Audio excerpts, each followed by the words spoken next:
Happy Valentine's Day, Michael. Happy Valentine's Day, Demi. So welcome to our first podcast episode ever Woo. of the with the Chronic with a Canine crew couple, me and Michael. So yes, I have a unique perspective on the world, and Michael also has a unique perspective on the world, don't you? I would say so. If there's little pauses in between, it's because we're also having a nice cup of tea together. If you hear digging in the background, that's our dog. She's making herself comfortable. So, it's Valentine's Day. I have a unique perspective. So, let me introduce myself properly if you've never heard of me before. So my name is Demi. I am a dog trainer who specialises in working with clients with disabilities. Now, this is the humans with disabilities. I have no expertise in working with dogs with disabilities, but I have lots of people. I know lots of people that do know how to do that. So I'm coming from the human perspective of disability. Would you like to introduce yourself, Michael? Yes, I am Michael. I am Demi's partner of, God, what will we be? About 10 years now? 10 years? Husband. Well, yeah, I mean, husband for half a year now, but... I keep getting told off for referring you as partner now. Yeah, but, yeah, I'm the one that basically... I am the reason that... Demi is where she is, as I used to do. That sounds so horrible. Pretentious, I know. But no, let me rephrase that because I understand the wording I used. I am the reason Demi got into the job that she is in and the career that she's chosen. My auntie is, without gauding too much over her, I love you, Karen, but no, is one of the highest rated dog trainers and behaviourists in Wales, and I used to volunteer for her. I have a very unique perspective on this because I, as an able-bodied person, physically abled, fairly strong, capable person, I can go about my life mostly how I please. With Demi, it's opened my eyes that I have to stop and think and process how disabilities affect and, can, for lack of a better word, hinder. And, we've sort of going to combine our knowledge of dogs, life, wherever this podcast does branch off into. Definitely. Now, thank you for changing your wording. Yeah, I got you where you are, woman. Yeah. The dominant patriarchy in this house. In a house full of women. Yeah, a house full of women where I am on the bottom rung of it all, and I'm happy to admit that. As a man that watched Barbie, you should know better. As a man that watched Barbie and cried. Yeah, definitely. Right then, so as it is Valentine's Day, today's episode is going to be all about how you can still have a lovely Valentine's Day in a interabled relationship, so me being disabled and Michael being able-bodied, as well as with enjoying it with your dog as well. We have our lovely dog, Pepper. She is our dog. I also have two other dogs that I share with my mum.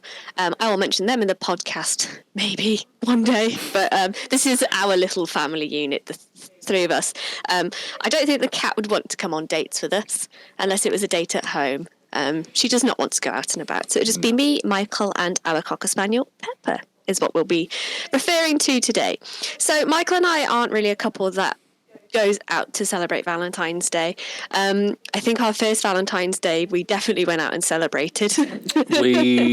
Was that the one where we went out to Deadpool? No. Was that the one after? I don't know when that one was. Our first Valentine's Day was when we went to that local Italian restaurant, which I shall not name because Yes. that would be a really bad rep for them. But we were both too nervous to return the food because we'd been given the wrong food. And I react really badly to cooked seafood. And I found out that very same day that I do as well. So I think we'd ordered mushroom. Yeah, we'd ordered mushroom pancakes, but we got the prawn ones, didn't we? Yeah. So we went out. I drank quite a lot of red wine because that was when I still did drink alcohol. Danced, and then we got back to your little loft. bed sit that you were living in, and Loft. the loft, and I threw up in a plastic bag. Yep. Because that's one of the first times I probably dislocated my hip as well, wasn't it? Yeah. Yeah. And you were we like, what do I do? We've only been going out 4 months. And I was like, no. Bleh. No, we... Wait, it's been 2 months. Yeah, we'd have been... Because we got together in the November, didn't we? This is February, obviously. Yeah, so it would have been sort of almost 4 months, 3 and a bit. Just about 2, Michael. It's the end of November we started going. Yeah, that's true. So we're being far too generous with the months. But we did go out for Christmas, didn't we? And that was the first time. Well, that time I had an assist because your best friend was out with us at the time, and she sorted it all out. And I just I ran away because at the time, it was still a fairly new relationship. I think when we first went out drinking together, it was a couple of weeks into the relationship, sort of a month, maybe give or take. Yeah. And it was just sort of like trying to amalgamate all the friendship groups. And I just realised I haven't actually said what disabilities I do have. So oh my God, this woman just falls apart. Yeah, that would probably be a good start. So I have Ehlers-Danlos syndrome, postural or static tachycardia syndrome, celiac disease, and all the comorbidities of that come with that. My Ehlers-Danlos is very much a spectrum, isn't it? Yep. I don't use a wheelchair at this moment in time. I do now and again use crutches, but I don't like using them because they hurt my wrists.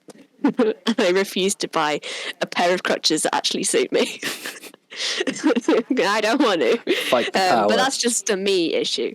So yeah, that's my issues in a nutshell there. But yeah, okay. So that was a nice time. The only Valentine's days we've shared with Pepper are at home, aren't we? We haven't actually. Yeah, I think the first. I think we've done nice dog walks. Yeah. Because we did when we first got together, we did go out and celebrate them, didn't we? Because it was like, because we were sort of quite, in nice terms, we were quite basic. So it was like we'd always go out for a meal, go out for, a bit of music, something like that. But then cinema. Yeah, but then when Demi got diagnosed with celiac, it was, of course, the fear of God about eating anywhere, especially as we live in quite a rural town / village. There's hardly anywhere that caters to it, really, without driving quite far afield. So it ended up for a few years that I would just cook for us. And as you say, Pepper would get a nice little bowl and she would join in and we'd maybe take the dog on a nice walk. Yeah. So there we go. And because I think you've always made steak, chips and mushrooms, haven't you? Because that's pretty much all you ever wanted. Just give me steak. Here you go, Demi. This is all I can cook. What do you want? Steak. So what we're going to talk about today is perhaps different activities you can do together as perhaps an interabled couple, if you're both disabled, with your dog. So there are some apps you can use to find places that are dog friendly. Of course, there's loads of apps dedicated to dog friendly things. Most places are quite easy, forward to advertise that they're dog friendly, aren't they? But very not helpful at saying that they're accessible. There's too many stories I've heard of people that do use wheelchairs trying to find somewhere that's accessible, only to get to that restaurant or cafe and realise that it is not only not accessible, as perhaps they've actually stated on the website, but also dehumanising, that when they go, we'll get some people to pick you up and bring you up the steps. So a lot of places do need to start actually figuring out what accessibility is. But in the meantime, us disabled folk do need to sort of go, right, okay, it's an absolute mission to enjoy a day out together. So finding somewhere that is both accessible and dog friendly is somewhat difficult. So you have to think outside the box sometimes. Maybe we can't do the whole let's go to a restaurant together and take the dog with us. Our thought for this year to enjoy time together is to just go up to where we had our wedding photos taken, wasn't it? Yeah. Go for a nice little, well, I suppose cold picnic. Maybe we'll just take some flasks of soup. I don't like soup. Oh, no, you don't like soup. Oh, you're so rubbish. So why did I marry you? Some soup, and then just go for a nice little walk with Pepper. It's in the middle of nowhere. It'll be nice. The only thing that lives on that hill is sheep. Sheep and lavender. Lavender. There's some grouse up there as well. Oh, that's cool. I've never noticed a grouse up there. And pheasants. She likes pheasants. And me on Pepper. Well, both of you. Pepper for different reasons. I'm like, wow, it's so pretty. She's like, wow, it's so feathery. Let me get it. It needs controlling. Let me quarter the pheasant. Oh, she's running here now. She's on frame. That's fine. She's like Beetlejuice. If you say her name too many times, she appears. Michael and I are recording in 2 different rooms just so it's easier. Can you, Tail, please stop making noise? Thank you, young lady. Pepper's tail hitting against the door. Yeah, I'm going to turn my sensitivity down on my mixer a bit there. I kept picking it up. I think it picked up on mine as well, which is fine. So, yeah, there's also that added layer that not every dog is textbook easy dog either, especially when you are dealing with disabilities alongside it. Pepper is a reactive dog. I love her to pieces, but she would make going to even a dog-friendly place hard anyway. So we have our own... Pepper and I have our own restrictions, don't we? Maybe you should go on a solo date for Valentine's Day, Michael. Just treat myself or the dog. Treat yourself. Pepper can't go on a solo date by herself. Well, I didn't know what you meant. Like, am I going on a solo date on my own with Pepper? Or, like, am I just flying free and Michael gets to do what Michael wants? What would you do away from the dogs and I for Valentine's Day? So, like, free reign, any choice. Take yourself on a solo date, Michael. Where are you going? I think I'd treat myself. Like, I'd maybe go see a film. I'd probably then take myself to a nice steakhouse or somewhere quite upscale because Remember, you're paying for yourself. You're taking yourself out. All right, maybe we'll go Mackey's on the way back or something then. No, to be honest, I mean, as what's the word? As materialistic as the things that I own make me out to be, I am not that materialistic. I have just accrued a lot of things over the years. And to be honest... Just a hoarder. Yeah, a little bit. But at least it's nice things. Yeah, true. It's all confined to one room. Yeah. But no, to be honest, I mean, if I could go out on a date, depending on what was out in the cinema, I'd maybe take myself to the cinema, get some food after, and come home and play some video games. That would probably... Yeah. And that would be a lot of, I suppose, able-bodied dates. It is restaurant, cinema, so-and-so. For me and you, it's always, how long is the film? Demi can only sit for so long. Yeah. If it's only available in 4DX, we can't watch go. It. Unless you put your big boots on. Oh, you have to put high heels on so I can actually stabilise myself. But then the high heels hurt after a while. And then obviously eating out. There's only one place that we can go that's near the cinema. Yeah. Chiquitos. Shout out to Chiquitos. Yeah. Chiquitos want to sponsor. Friendly. If Chiquitos want to sponsor this podcast, you never know how it'll go in the future. We'll take some gift cards. Yeah, thank you, Chiquitos. So yeah. So a date with the dog sounds like the perfect date for me, really, because it's going to be easily accessible. I mean, without sound. Go on. No, carry on. I was just going to say, in terms of without sounding like a cliche, I mean, to be honest, I'm quite happy just toddling along after you, really, aren't I? Oh, you're a good boy. I am. I am. But You if am. nice little picnic up a hill somewhere in the Welsh mountains with the dog in the truck. Don't have to worry about cross-contamination, No. being pulled over. No. It's all good. It's all good. Yeah. So, what's your perspective on all this, Pepper? She's just waddling between rooms at the moment. I think she's just concerned why her name's being thrown around so many times. Definitely.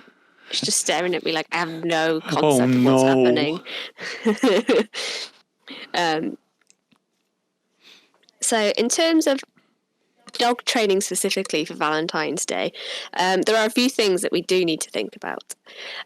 So there's those of us out there that maybe our dogs have separation anxiety, so that dog definitely does have to join in on the date. Maybe they're not at a point in their training where they can be left by themselves, so you do, even if you're not here to listen for the disability aspect of this, you just need dog-friendly Valentine's dates. Then a walk in the Welsh mountains is definitely a really nice idea. Pepper does have some separation anxiety, doesn't she? Yeah, it's not limiting a lot of the time, but I think it more depends what mood she's in, really, doesn't it? Yeah, it definitely depends on pain levels that day, what she's been doing, and it's very contextual, isn't it? Yeah. We can use the the fact of context against her to set her up to be like, oh, okay, Mum and Dad will come back any minute now, and she's a very good girl, really. Yeah, I'm trying to think of other limitations that a dog might add on to Valentine's Day. Same as you, dietary restrictions that Pepper has. Yeah, true. Unfortunately, Pepper and I have a lot of similar issues, and when you get into the physiology stuff of mirror neurons, you do actually start to go, uh-oh, are we causing each other's issues without realising it? Pepper does have pancreatitis-like symptoms. She's never officially been diagnosed with pancreatitis, but when it's treated as such, she's miraculously better. So she has to stay away from chicken, turkey, and lamb. Chicken, beef, and lamb specifically for her. And I keep her gluten free just because cross contamination for me, it's just not worth it. And she loves kisses. And she loves kisses. And obviously, if a dog washes themselves after eating gluten, it's on their coat. I can't touch my own dog and then have to remember to wash my hands all the time. It's just not worth it. There's also the scary idea of chocolates being left out if you're a cliche and buy your partner chocolates for Valentine's Day. I specifically, well, not specifically, majority of the dogs I work with are spaniels, aren't they? Or that enthusiastic type of dog. So if your dog doesn't have any control around any sort of new stimulus, they're really going to struggle on Valentine's Day. So maybe it might be worth dropping them off at your parents' house and just having a nice quiet evening without them. Just like you drop human babies off at your parents, just offload them for a bit. Just offload them. Unfortunately, I would not leave Pepper with any of our parents. No. It wouldn't be fair. No, on them. On them and their dogs. Kia would be totally confused of why he would have to look after a Cocker Spaniel and why he can't herd it and why she's torturing him. And Boots is old. Yeah. He's 17. He doesn't want a Cocker Spaniel. And he's got a Cocker Spaniel. He doesn't want another one. He's got one too. Would just be unfair. Definitely. Yeah. So, do you have anything to add, Michael? I do not. Oh, well. I'm sorry, I don't. You don't have anything to add to that section? No. Oh my God. Another thing that perhaps we could do is it just says doggy date. So again, going back to taking your dog out to a cafe if it's dog friendly and accessible. If anybody listening knows of things in Shropshire or West North Midlands. Wales, West Midlands, North Wales, let us know, because that'd be really helpful. Because I can't think of anything off the top of my head apart from, oh my goodness, the chapel tea rooms in Trevor. That's the only one I can think of. But then the other consideration you've got to make is that because something is dog friendly does not mean that the dogs inside are going to be friendly. And if our dog was exposed to that kind of situation, it would not be fun. Because 9 times out of 10, a lot of the dogs that are in dog-friendly places, the owners, quote unquote, I am doing air marks in the video, but you won't see them. Oh, he's lovely. She's lovely. They don't hurt anyone. Whereas if you are a dog person and you know the behaviour, you can see everything screaming either I'm going forward and I'm going to hurt you, or completely the other way. I don't want to be here. Please get away from me. Please take every stimulus away from me. Yeah, and that's where we see it all the time. Yeah. Michael tells me off when we do go to dog-friendly places without Pepper. Stop working. Yep. Stop looking. You just don't stop. No, it's like horrible. a spaniel. Yeah, sorry. Sorry, you knew what you were getting into. But yeah, it is awful. Just make sure that if you are going out to dog-friendly places that are quite tight, just make sure your dog actually genuinely enjoys being there. Otherwise, it's just not fun for anyone. A nice one would be having a training session.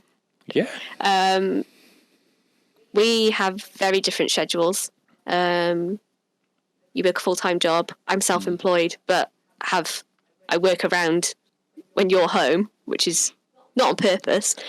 So sometimes it's only one day a week we actually get to spend time together. I mean, I had to book you this evening to film this. Yeah. And to record this. Yep. Because Michael is also a content creator and streams video games. So I have to book him. If we ever decide to go full video on this podcast and you can see the background behind me, it will become quite apparent that this is a content creation room.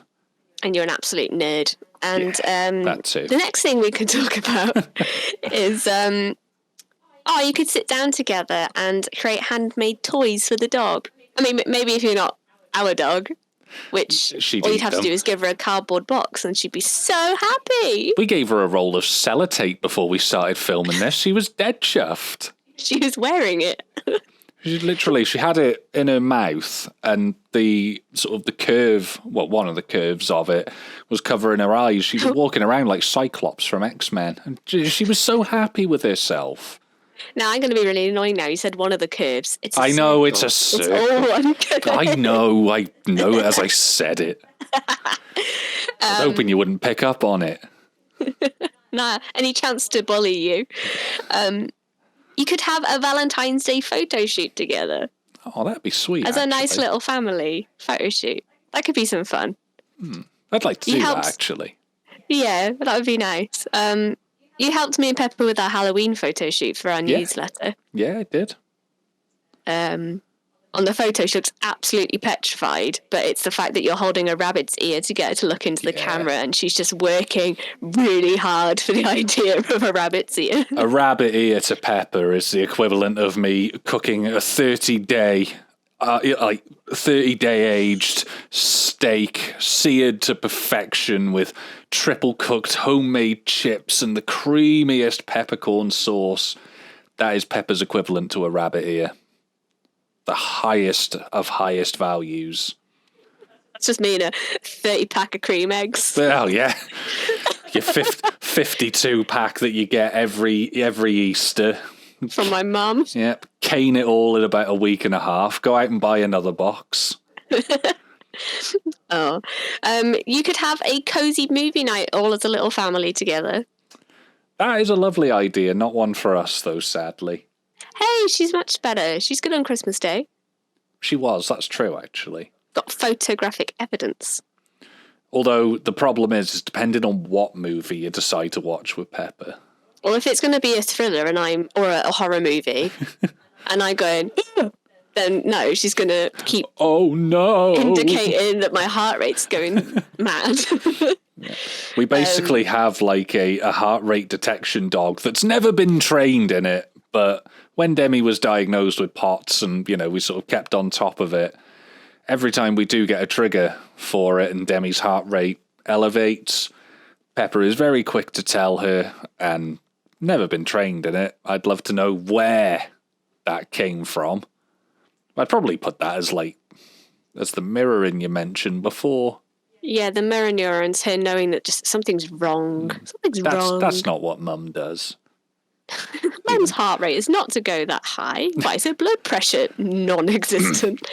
You could have a pampering session all together. Well, I've got long hair, you've got a big beard, Pepper's got long ears. We could all have a wash day, I suppose. Yeah. That's just a pampering session for us. Yeah. So I'll just have a wash. Yeah, that's it. Just tidy the beard up. Just brush you and Pepper's ears/hair. Interactive games. So the only one I could think of that's all quite nice to do together is hide and seek. Yeah. Hide and seek. Even just like little games of what's it called? Like the 3-card trick, but the way we did it, because you used to do it quite a lot, didn't you? Where like you put a treat under a bucket and you'd move them all around, and Pepper would have to. The cup game. Yeah. Yeah. So you have to guess where the treat is. Yeah. So you could have me doing the cups, and between you and Pepper guessing where the treat is. Like Pepper will get it right every time, and you won't. Yeah. But, in the rare occasion that your, partner, significant other, gets it right, maybe have a nice piece of chocolate on hand for them, or a jelly sweet or a crisp. You do like jelly sweets. I do like jelly sweets. I am such a sucker for wine gums and jelly tots. Cuddling time. You can all just have we call them family naps, don't we? Yeah. Okay, you know what? I'm really tired. You're really tired. Let's all just go to bed. Yeah, you've had a long day. I've just been to the gym. Let's go and have an hour nap. Let's just let Pepper cuddle in between the both of us like a little warm blanket. And then, everybody just goes for a nap for an hour. And then everybody wakes up feeling very happy and loved. Definitely. You could all do a nice little gifts exchange. So you can either buy your partner a gift from the dog, or dogs, plural, if that's to each other, and then perhaps one each from each other as well. I got you like Father's Day stuff from the dog. I was just about to mention that, funnily enough. You played it so cool when you were just like, oh my God, a card's turned up for you. And of course, it was just like, well, why have I got a card? Today is Father's Day. I am not a father. I am not of that ilk yet. And then it was like, it's Pepper and Iggy, and thank you for all the Treatos. It was like, I am a dad. I am a fur baby dad. You are. Yeah, so hopefully there's a few of you now rethinking Valentine's Day. Obviously, some people believe it's just commercialism, capitalism. Yeah. Think of it as what you want. Maybe it is just a way for companies to get more money. I don't care. It is nice to have a dedicated day to go, actually, I really love you. Yeah. Thank you for being one of my biggest support systems. We do get wound up a lot because, I'm sure we're not anything special, but we get wound up a lot in our daily routines and probably forget a lot during the days, the weeks, to show as much affection as we feel inside and pass that on. But having the one day just to be like, right, we're gonna We're going to show some love, do some nice things, and then, yeah, get your fur babies involved. Make it all very special. Yeah. It is St. Valentine, and I can't remember where it comes from now. No, I can't remember. I was reading something the other day about it, and I can't remember, which is really not helpful. No. Hold on. See if we can vamp it a little bit. All right, so St. Valentine was apparently a 3rd century Roman saint. And he was commemorated in Western Christianity on February the 14th, where he died in the year 269 AD.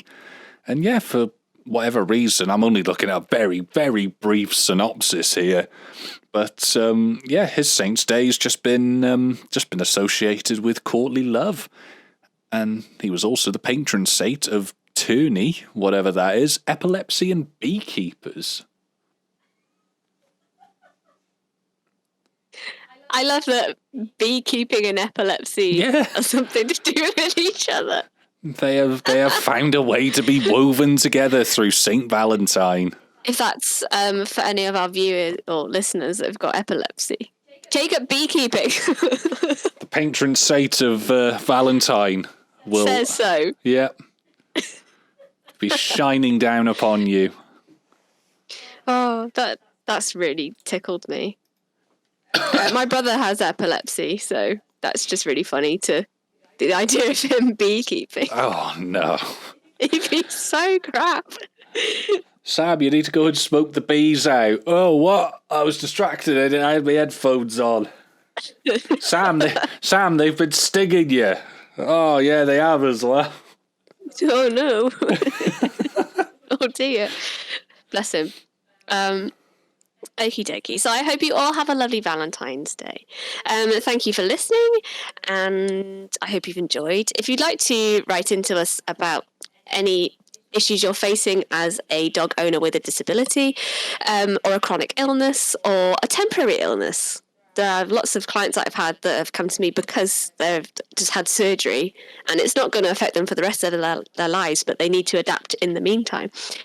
You can email me at info@thecaninepersonaltrainer.co.uk and we may feature you on the podcast just to help you answer some of your questions.